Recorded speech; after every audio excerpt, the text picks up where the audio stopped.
So finally, after being delayed 2 times already, the government's much vaunted key pillar strategy of levelling up, the white paper we've been waiting on for all this time, finally came out yesterday. And it's exactly what we've been telling you for the longest time. The Tories just do not want to spend money. You look at Germany, which has spent billions, if not trillions of pounds, targeting regions in their country for the next 20 years. We have spent merely trivial millions, and it is trivial millions, even though, again, millions of pounds does sound like a lot. When we were saying this before, when I've talked about, the disillusionment when it comes to money and talking about it sometimes, we've spent 11 million pounds on levelling up for the next 4 years. And I think I've shared this before, but you can see Germany taking that commitment to level up seriously versus one that is merely just playing at that simple fact. And that is what our current government is seriously doing, because they do not want to spend money. Because if people catch on that, hold on a second, you've spent all this money and it's actually worked. And there's another report came out very recently. They have ignored good programs that would actually work in favor of this new stuff. And we may actually go through the actual paper, maybe on a live stream at some point, because it's a doozy. Leveling up is just a complete and utter lie, as it always was going to be. So we'll have to see how this indeed plays out in the future, but this ain't going to be good, especially in these northern red wall seats. So, as always, before we do go diving into this, thank you very much to all those people who do support the channel by either clicking the like, share, and subscribe buttons down below, or there are the Patreon page, again, down below, and the one-off donation link as well, down below as well, and the, obviously, YouTube memberships as well. So, thank you very much to all those people who do support the channel that way. So, on with the story today. This comes from The Guardian with a title, A Tale of Two Towns, one in the north, one in the south. This exposes the lie of levelling up. It is the scene of little drama, yet says so much that it stays in my mind. A couple of years ago, I was reporting in Ashington in Northumberland as a Labour activist debated what to offer voters in approaching mayoral elections. The meeting room was inside the library, which was inside the council's gym, which was inside a shiny great glass steel hulk knocked up by Carillion, the giant that used to hoover up all those PFI contracts until it went bust. It was a town built on coal, and Ashington had been the home of the Pitmen Painters, the extraordinary band of coal miners who turned themselves into artists. But that economy and its traditions were long gone. The morning had been spent on a fairly fruitless round the door knocking nearby, the voters glaring at the Labour members as if they were some sort of bothersome Jehovah's.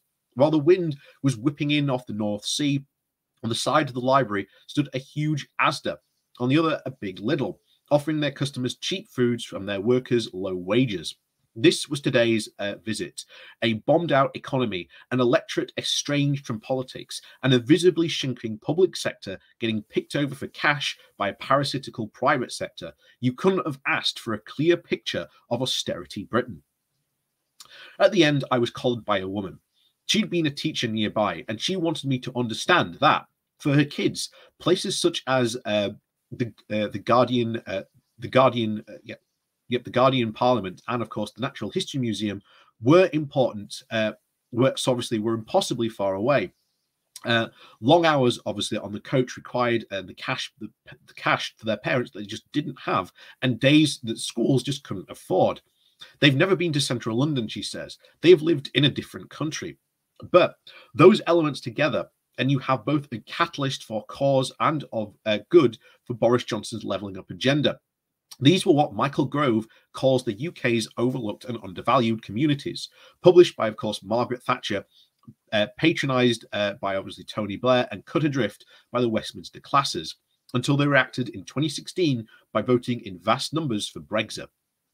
When in 2019 turning towards swathes of the local election map from red to blue, the MP for Ashington and the surrounding areas is an ex-miner, Ian Livery, who in 2010 inherited the die-hard Labour seat at the last election. He won a majority of just 814. Which brings us to the crux of the Conservatives' levelling up problem. If Johnson wants to win another election, he needs these voters to turn out again, especially given the Tory vulnerability in the previously true blue seats such as Chesham and Amersham, which turned to the Lib Dem long before the public had even heard of the phrase the wine suitcase.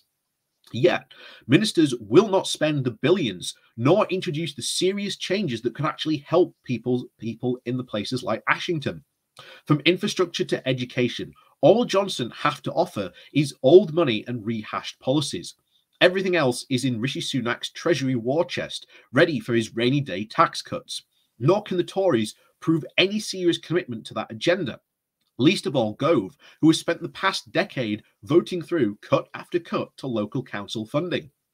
So what do they do instead? Two things. First, they divert some small change from London and the South East towards the places the Tories won in 2019, such as Darlington and Wolverhampton South West. Second, they follow Grove's lead and unleash their historical bombast offensive to the so-called elites in London. In short, they turn policy into posture and an economic problem into a culture war. Listen to Gove this week. He divided the country, he says, in between the working people and the metropolitan condensation, seeking out for attack the residents of Notting Hill, coming from a founder of the Tories, Notting Hill, who was selling, of course, a house of 2 million in Kensington. That's pretty rich. But he has chosen his target well. London is now a new red metropolis, and it is no country for old Tories. What makes Gove tale so powerful is that it contains some truths. What makes it poisonous is that it purposely covers up the whole story. It talks about Notting Hill, but ignores Grenfell. It bangs on about the London media, but never asks why the media doesn't look more ordinary to Londoners, 40% of them who are now black or brown or come from ethnic minorities. That might just be livening up the current page of the Times. On almost any measure, London does better than any other region in the UK, but much of its prosperity is enjoyed by a very tiny minority.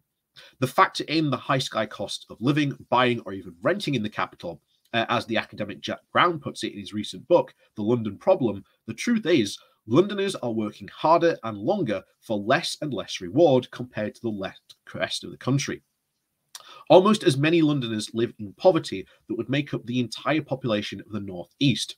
You can clearly see the city of Manchester for every one of its residents and stuff it with children from London stuck below the poverty line, and you would still need more room.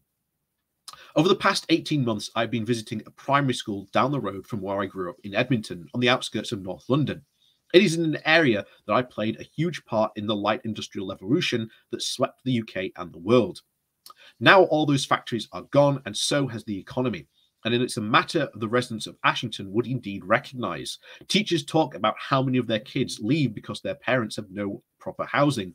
One girl aged 10 spent a year riding with her mum to the top of a night bus because they had nowhere else to sleep.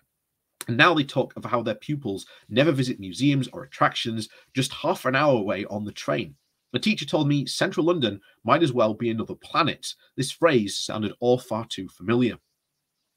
The data research firm ACACI provided me with the profiles of the central Ashington and Edmonton Green, and in many ways they do look alike. Household income is, if anything, higher than central Ashington, while private tenants in my old neighbourhood almost spend triple their counterparts up in the northeast on rent.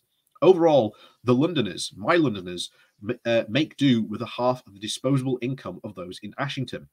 One big difference is that residents of Ashington are older and 98% white, where these Edmonton families are from Bulgaria, Romania, Turkey, Somalia, and South Asia. Whether from the north or even the south, economically these people are in the same boat, which makes it vital for the Tories to try and harp on about their cultural differences. Rich Remainers, citizens of nowhere, you know the rest. These towns and suburbs haven't somehow failed to keep up with the country. the country has failed them. Capital sucked it all away from Edmonton and Ashton and Newport and Dundee. And this has cut and run, gets to the fuel and the workers cheap everywhere. It is the same problem over and over, albeit with now new varied expressions. The job is not to level up, but to change course entirely. And this is what we will generally see probably going forward, definitely into the next election. Boris saying, he's leveling up and he's doing all these wonderful things, but in reality, it couldn't be further from the truth.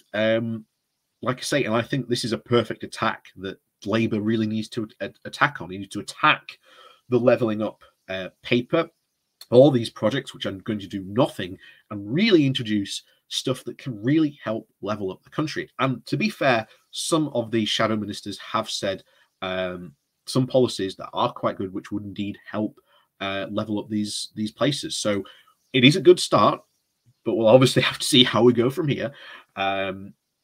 And like I say, as always, we'll just have to see how this works out. But this isn't going to be good.